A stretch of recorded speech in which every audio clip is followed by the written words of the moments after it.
반갑습니다, 여러분들. 안녕하세요. 오늘은 이제 해외 축구 유로파부터 시작을 해가지고 이제 주말까지 세리에아가 계속 있거든요. 그런 것들을 한번 말씀드려 보도록 하겠습니다. 자, 가장 먼저 이제 토트넘과 맨유의 유로파 리그 결승전 경기예요. 자, 이번 시즌의 리그에서 두 팀은 토트넘이 17등, 맨유가 16등으로 바로 그냥 강등권 윗순위들 팀이었습니다. 맨유는 이제 올 시즌이 1973년 그때 이후로 가장 낮은 리그 승점을 기록했던 시즌이라고 하더라고요. 만약에 최종전에 빌라한테 못 이기면은 그거보다도 전인 이제 1930년 그때 이후로 거의 뭐 100년 만에 가장 낮은 승점을 기록한 시즌이 될 거라고 하더라고요. 그리고 토트넘도 마지막 브라이튼전을 못 이기면은 지금 이제 1914년 이후로 110년 만에 가장 낮은 승점을 기록한다고 합니다. 그냥 여러 가지로 양 팀이 엄청나게 기록 면에서 그냥 역대급으로 안 좋은 시즌을 보내고 있다는 소리예요. 토트넘의 시즌 25패는 이제 91년 때 이후로 이제 가장 뭐 시즌 최다패 동률이라고 합니다. 그래서 뭐 신기록을 쓸 수도 있는 그런 상황이에요. 어쨌든 그 정도로 EPL에서 경쟁력을 잃었던 두 팀이 유로파 결승에서 만나게 된 셈이고, 둘 중에 한 팀은 어쨌든 간에 챔스에 나가게 되는 재밌는 상황이 펼쳐졌습니다.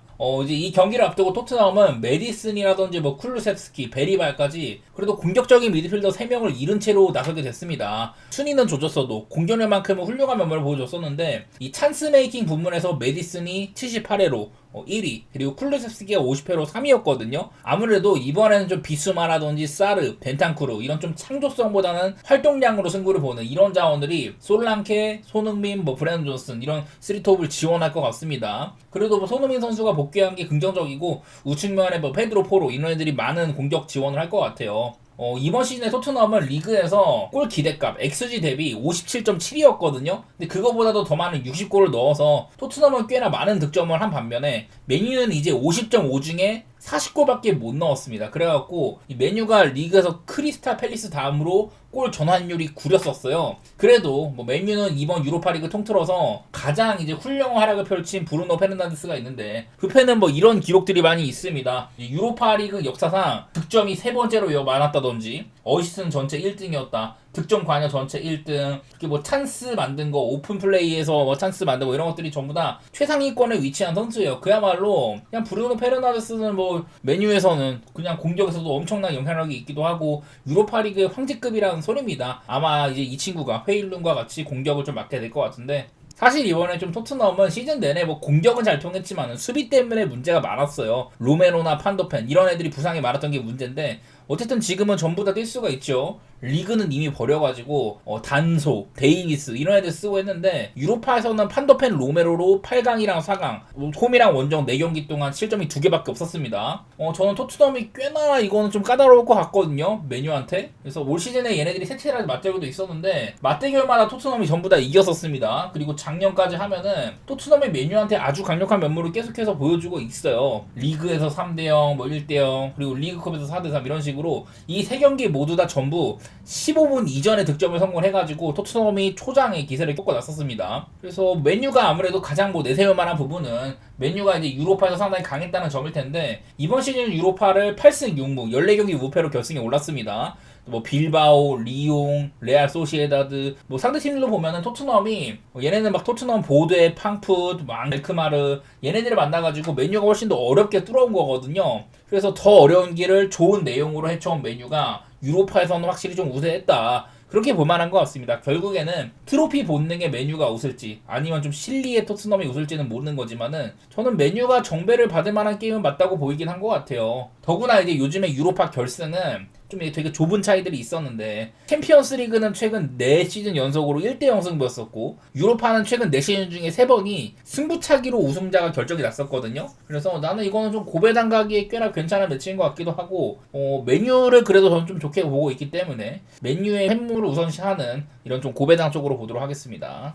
자, 그리고 이어서 이제 좀 세리에아 얘기도 좀 해보도록 할게요. 자, 이제 세리에아가 이제 최종전입니다. 38라운드인데 여기 보이시는 것처럼 나폴리한테 문제가 많이 생겼습니다. 직전 경기 때 이제 비겨버렸죠, 제노아랑. 그래서 나폴리가 저는 약팀을 충분히 학살하지 못한다고 했는데 그런 것들이 문제가 생겨버렸어요. 공교롭게도 인터밀란도 이제 되게 라치오랑 총력전을 펼쳤는데, 이날 사실 인터밀란 좀 이길만한 경기였었거든요. 특히 아르나우토비치가 이제 후반 막판에 투입이 돼가지고 추가 시간만 뛰었는데, 야, 이때만 2번의 찬스를 날렸습니다. 첫 번째로는 일단 빅찬스 미스가 하나 있었었고, 페널티킥보다 가까운 찬스들 그런 것들이 있었는데, 그거를 골문 밖으로 날려 먹었고요. 그리고 또 이제 마지막쯤에 이제 코너킥 아마 정말 종료 직전일 거예요. 그때 아마 바렐라였나 그랬는데 그 헤딩인가 뭐를 라치오 골키퍼가 약간 이제 중심을 잃은 상태에서 되게 공이 좀 스멀스멀 날아갔단 말이죠. 그래서 이거를 가만히 냅두면은 라치오 골키퍼가 못 막을 만도 했는데 그거를 오프사이드에 위치해 있던 아르나우토비치가 건드려가지고 들어갈 만도 했던 골을 날려 먹었습니다. 그래갖고 아르나우토비치의 트롤링이 있었는데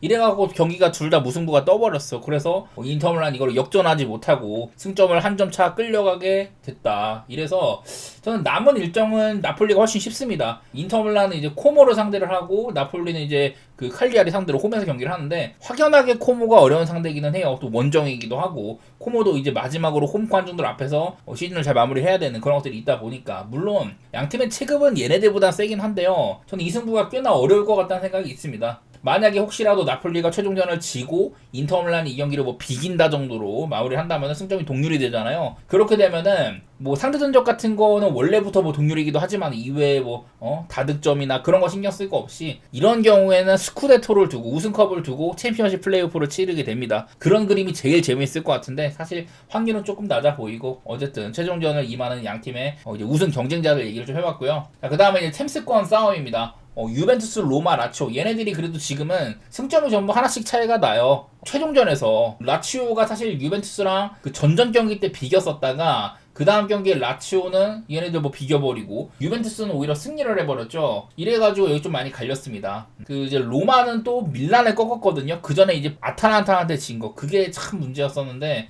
어쨌든 로마도 밀란을 잡아가지고 여전히 좀 경쟁할 수 있는 그런 상태입니다. 이거는 남은 일정은 그래도 로마가 제일 좀 할만해요. 유벤투스나 라치오는 전부 다 강등권을 상대하는 거지만은 그래도 상대가 최소한의 열의는 있다 이런 건데 토리노는 지금 뭐 약팀들한테 대주고 다니기도 하고 로마가 조금 더 쉬운 부분이 있을 것 같아요. 저는 제가 봤을 때 베네치아나 레체는 정말 결사항전할 것 같거든요. 그래서 유벤투스나 라치오도 홈이나 원정 관계없이 아주 좀 힘든 게임이 될 거다 이런 생각들이 있어가지고 어쨌든 유벤투스는 지금 이제 챔스를 나가는 그런 자리이기 때문에 반드시 지켜야 되겠죠. 로마는 그래도 토리노가 좀 쉬워 보이긴 하는데 요즘에는 확실히 승리를 쟁취할 필요가 있다. 라치오는 사실 얘네가 이긴다고 할지라도 유벤투스나 로마 둘 중에 한 팀이 좀 자빠져줘야 되거든요. 그런 조건이 많이 붙습니다. 라치오는 어쨌든 이기고 봐야 되고 다른 팀들이 좀 자빠져주길 바라야 되는 그런 입장입니다.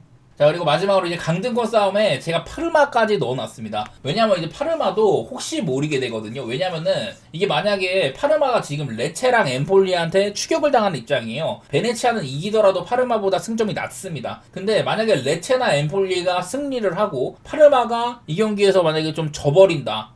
그렇게 되면은 파르마가 굉장히 좀 어려워집니다. 그리고 혹시라도 파르마가 예를 들어 비기잖아요. 근데 레체나 엠폴리가 전부 다 이긴다. 그러면 파르마가 강등이 돼버려요. 왜냐하면 파르마가 얘네가 레체나 엠폴리한테 상대 전적이 아주 안 좋습니다. 1무 1패로 베네치아는 잘 잡았는데 레체랑 엠폴리한테 상대 전적이 안 좋더라고요. 그래서 이런 경우에는 파르마가 강등당할 수도 있는 그런 위기에 있어서 파르마도 끝까지 좀 신경을 써야 됩니다. 자, 이제 뭐 마지막 일정 같은 것도 보면은 파르마는 이제 아탈란타 원정을 가거든요. 아시다시피 아탈란타는 별다른 뭐 큰 동기부여도 지금 없지만은 여전히 뭐 강팀입니다. 얼마 전에 이제 로마 상대로 뭐 좋은 면모를 보이기도 했었고요. 그리고 레체는 이제 챔스에 대한 마지막 희망이 있는 라치오 원정을 갑니다. 원정인 것도 빡세고 레체가 이 직전 경기 때 승리로 세리아 이제 13경기 무승 행진을 탈출을 했거든요. 근데 어쨌든 마지막 경기도 쉽지는 않다는 거 이런 것들이 있고요. 그리고 엠폴리는 마지막 경기가 가장 쉽습니다. 제가 매번 엠폴리가 강등권에 위치를 했지만은 그 남은 일정이 가장 쉽다는 얘기를 많이 했는데 베로나와의 홈 경기죠.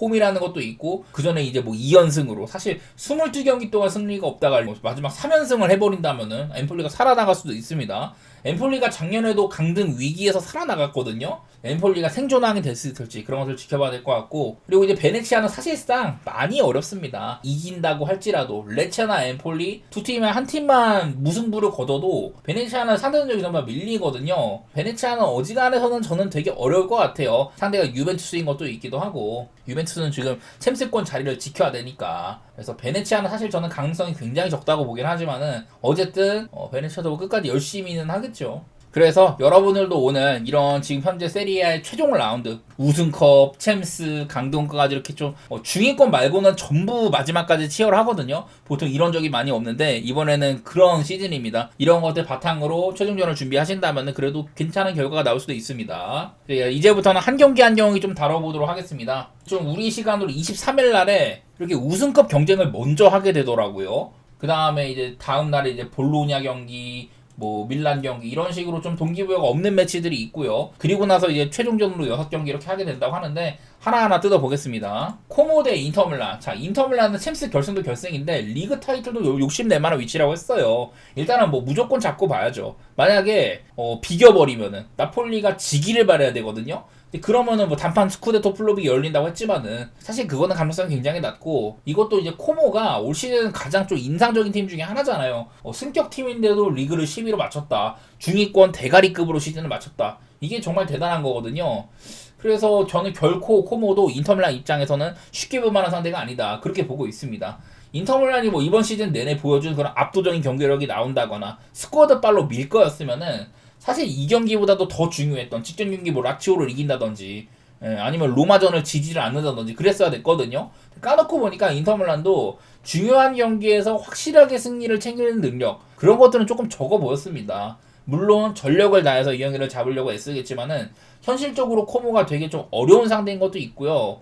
저는 개인적으로도 인터밀란의 역전승을 바라는 사람이지만은 코모도 마지막 홈경기이기도 하고, 얘네들이 또 시즌 막판 이렇게 막 6연승을 달리기도 했었거든요. 그러다가 이제 베로나한테 비겨가지고 조금 이제 마무리가 안 좋았었는데, 시즌 막판에 코모가 딱히 뭐 전력을 낮춰서 낸 것도 아니었었고, 마지막 홈경기는 100%로 나설 겁니다. 감정 없이 본다면은 배당의 관점에서는 코모의 플레이이 꽤나 일리 있을 만한 게임 같아요. 인터밀란은 응원은 하지만은 좀 분석적인 면에서는 코모의 플레이이 저는 메리트가 있어 보입니다. 인터밀란의 뭐 일반승 이런 것보다는. 자, 다음 이제 나폴리 대 칼리아리인데요. 확연히 나폴리가 조건이 좋아요. 얘네들이 이제 직전 경기 때 제노아를 꺾었으면은 그냥 이 경기를 우승 퍼레이드 하고 편하게 그냥 홈 관중들 앞에서 치렀을 텐데 그러지 못했습니다. 어쨌든 간에 이제 콘테 감독은 이 경기에 전력을 쏟아 부을 거고 아주 뭐 공태적으로 나오겠죠.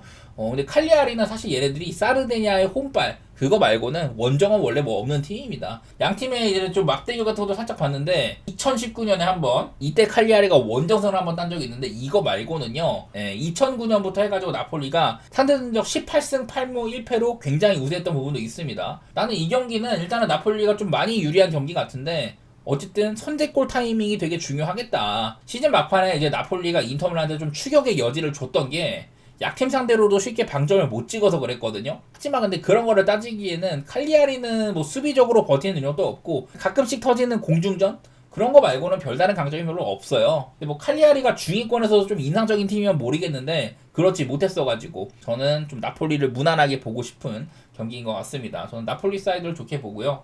그 다음에 뭐 이거는 좀 가볍게만 얘기하겠습니다.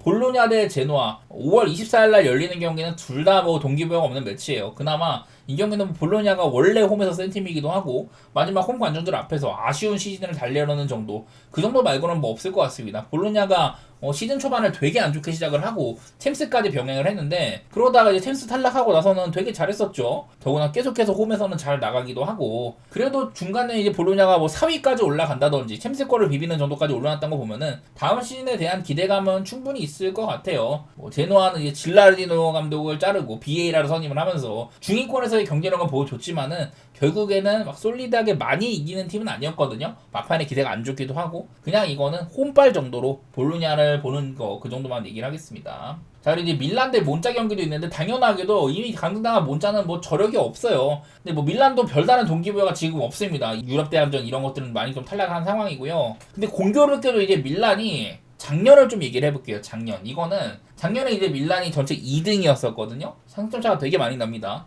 동기부여가 하나도 없는 거였었어요. 근데 하필이면은 이 마지막 경기가 이제 살레르니타나 그 리그 강등당한 꼴찌팀과의 경기에서 마지막 경기를 홈에서 3대3으로 비겼습니다. 이때 뭐 멤버 같은 거 보면 밀란이 딱히 뭐 약하게 나온 것도 아니에요. 충분히 나올 만한 애들은 많이 나왔습니다. 이랬는데도 살레르니타나 홈에서 비겼었거든요. 그래서 나는 이게 지금 밀란이 안 그래도 지금 시즌 막바지 때 볼로냐랑 로마한테 연패를 해가지고 분위기가 조금 가라앉았잖아요. 홈에서 마지막으로 상황을 조금 반전시킬지 잘 모르겠어. 작년에 살레르니타나보다 올 시즌에 몬자가 뭐 더 경쟁력이 있는지는 모르겠지만은 뭐 얼마 전에 이제 몬자는 엠폴리한테도 선제골 넣고 하면서 졌죠. 그리고 사실 이게 또 몬자는요, 이 베를루스코니 일가, 과거 밀란의 구단주였던 베를루스코니 일가가 소유하고 있는 구단이어가지고 이제 뭐 갈리아니 그 시절 막 부구단주 이런 분들이 여전히 이제 몬자에서 막 나오고 있는 그런 분들입니다. 그래갖고 두 팀이 좀 친밀합니다. 비시즌에 친선 대회도 하고 관계가 괜찮은 편이기도 해가지고 저는 작년에 리그 마지막 경기 밀란이 조졌던 거, 그리고 두 구단의 관계가 꽤나 괜찮은 것까지도 조금 염두에 둔다면은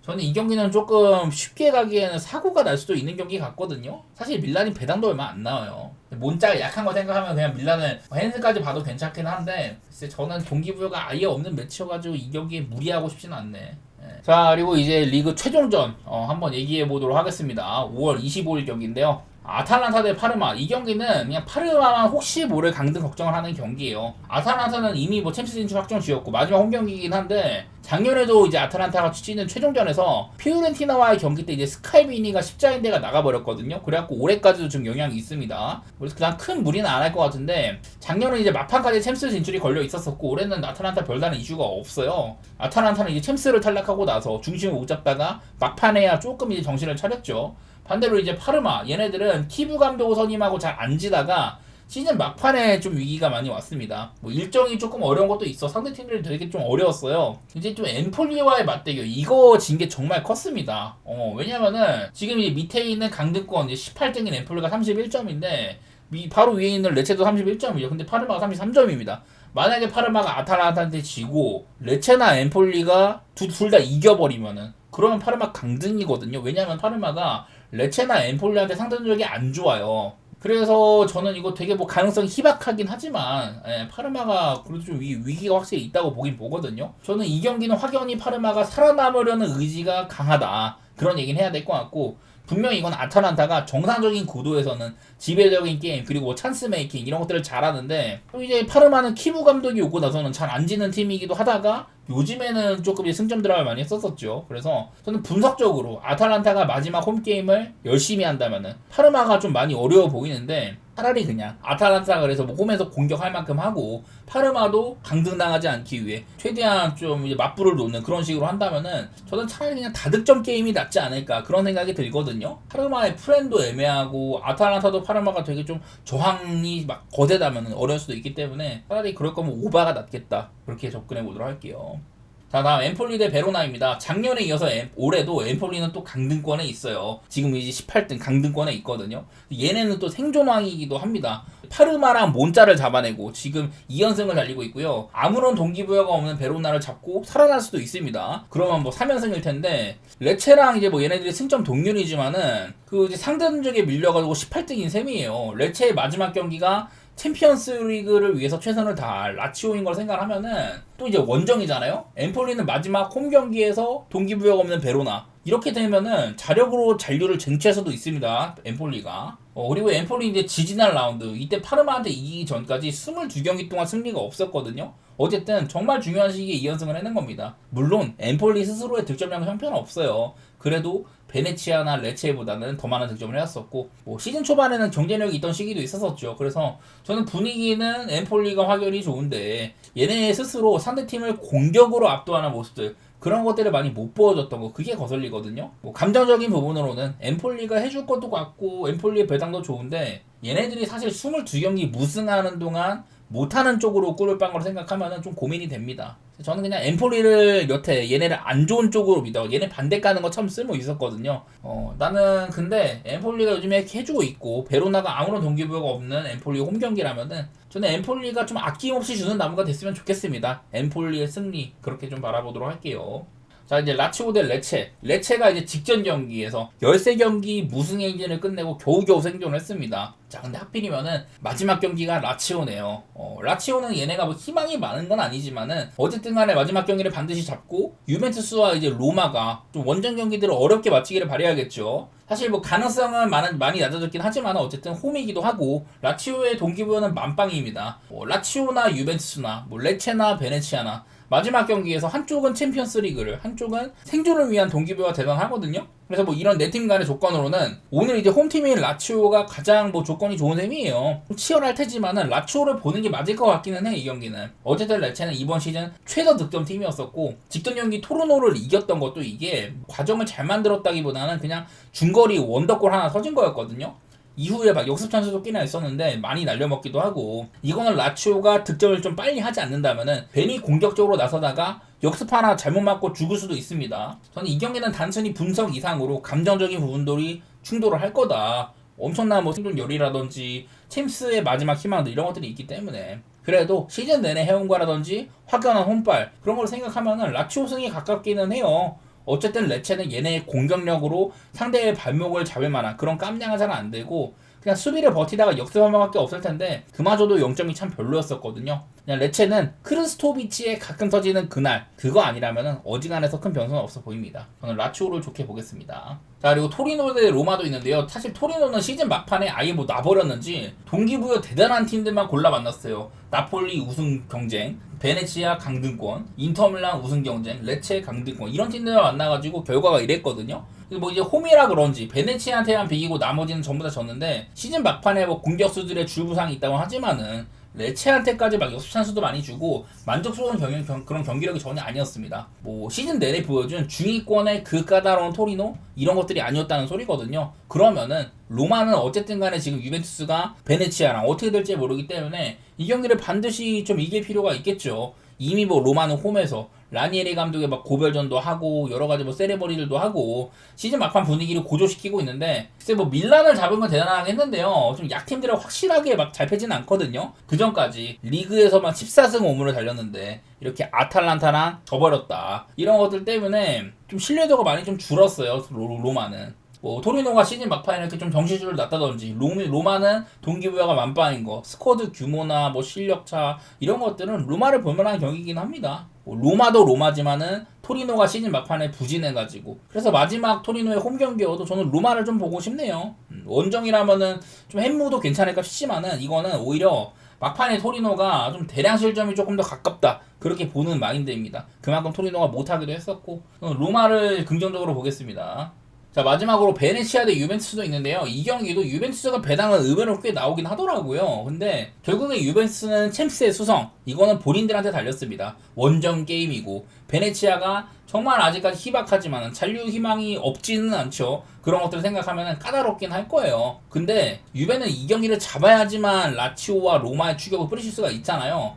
유벤투스가 못 이겨야지 좀 재밌는 상황이 벌어지긴 할 텐데, 어쨌든 간에 이제 베네치아는 시즌 중후반기에 막 위급 상대들 상대로도 막 잘 싸우던 그런 시기들이 다 지났는지 막판에 승점 드랍이 상당히 많았습니다. 그래서 베네치아는 이 경기를 잡더라도 레체나 엠폴리 둘 중 한 팀이 무승부 이상의 결과가 나오면은 강등이거든요. 상대력이 밀려가지고 참 어려울 것 같아. 베네치아는 분명 뭐 열심히는 하겠지만은 상대도 유벤투스 굉장히 빡세고, 유벤투스가 또 챔스 수성을 위해서 무조건 이기려고 열심히 하겠죠. 그런 조건들도 어려워가지고 뭐 베네치아의 좀 앞길이 좀 어둡다, 그거는 부정할 수 없을 것 같아요. 이거는 그냥 거슬리는 거라면 이렇게 유벤투스가 원정에서 5경기째 지금 승리가 없는데, 보시면 뭐 상대들이 조금 빡센 것도 있었습니다. 나는 유벤투스가 만약에 이긴다고 할지라도 그냥 햄무 정도? 간당간당한 결과. 유벤투스 요즘 아이덴티티가 그렇죠. 생존을 위해서 정말 중요한 경기지만은 저는 뭐 똥조승 가능성도 내다보도록 하겠습니다. 자, 어쨌든 이렇게 좀 세리아 얘기를 이제 전체적으로 좀 해봤는데, 지금 뭐 36라운드, 37라운드 전부 다 믿었던 애들이 다 못해주고 있거든요. 가볍게만 보시기 바랍니다. 이런 동기부여가 이렇다. 저의 의견도 의견이지만은 조건 같은 거 참고 정도 해주시기 바랍니다.